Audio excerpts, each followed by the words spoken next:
30 লক্ষ টাকা করে টার্গেট দেয় প্রত্যেক কর্মচারীকে। সুন্দর কিছু প্রলোভন তাদের দেয়া হবে ঋণ গ্রহীতাদের। এটা আর এই জুয়ার মধ্যে আমি মনে করি না কোনো পার্থক্য আছে। জামালপুরবাসী একটা বড় রকম প্রতারক চক্রের হাত থেকে রক্ষা পেয়েছে।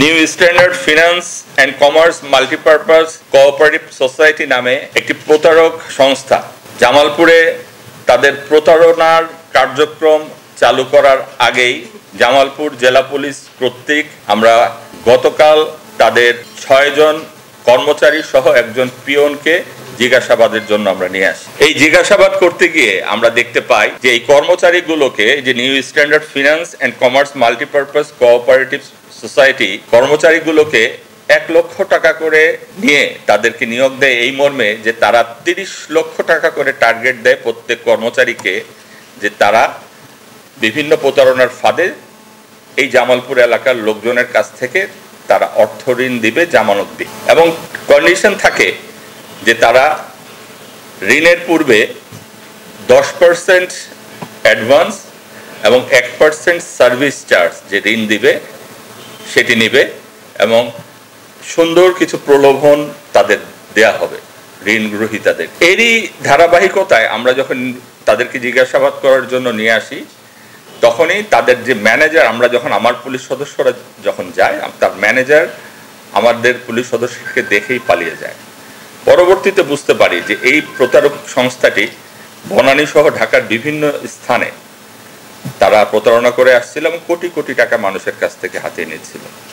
তো আজকে আমরা তাদেরকে জিজ্ঞাসাবাদ করি এবং এই যে তারা, এই কর্মচারীগুলো কিন্তু এক ধরনের ভিকটিম, প্রতারণার ফাঁদে পড়ে তারা টাকা দিয়ে চাকরি নিয়েছে এবং তারা কিন্তু আরেকটি প্রতারণা করার ফাঁদে পা দিচ্ছিল। এই মুহূর্তে তাদেরকে আমরা বিপজ্জনক সংস্থাগুলোর কাছ থেকে এই যে লোভ মানুষের সামনে যে নিয়ে আসছে, এটা আর এই জুয়ার মধ্যে আমি মনে করি না কোনো পার্থক্য আছে।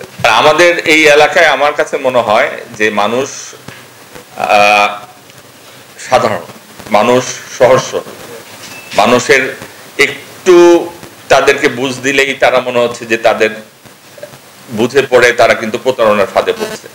এই সহজ সরল এই জামালপুরের মানুষগুলোকে সময় এসেছে, আসুন তাদেরকে বুঝাই যে বাংলাদেশ কিন্তু স্মার্ট বাংলাদেশের দিকে যাচ্ছে। আমরা যতই এই বোকার রাজ্যে বসবাস করব, আমরা যতই আনস্মার্ট হয়ে প্রতারণার ফাঁদে পা দিব, আমরা কিন্তু স্মার্ট বাংলাদেশের রাস্তায় কিন্তু তত পিছিয়ে পড়ব। আমার একটা লিমিটেশন আছে, আমি শুধুমাত্র একটা জিনিস আইনগতভাবে একটা প্রসেস স্টার্ট করতে পারি, কিন্তু যারা এই প্রতারিত হয়েছে, যাদের যেটা বললেন যে কিছু কিছু লোকজন তো আসলে সামনেই আসতে এখন পর্যন্ত লজ্জা পায় যে এটা কি করলাম আমি, অনেকে হৃদরোগে মারা যাচ্ছে, এই পরিবারগুলোর কি হচ্ছে, জিজ্ঞাসাবাদের জন্য নিয়ে আসি।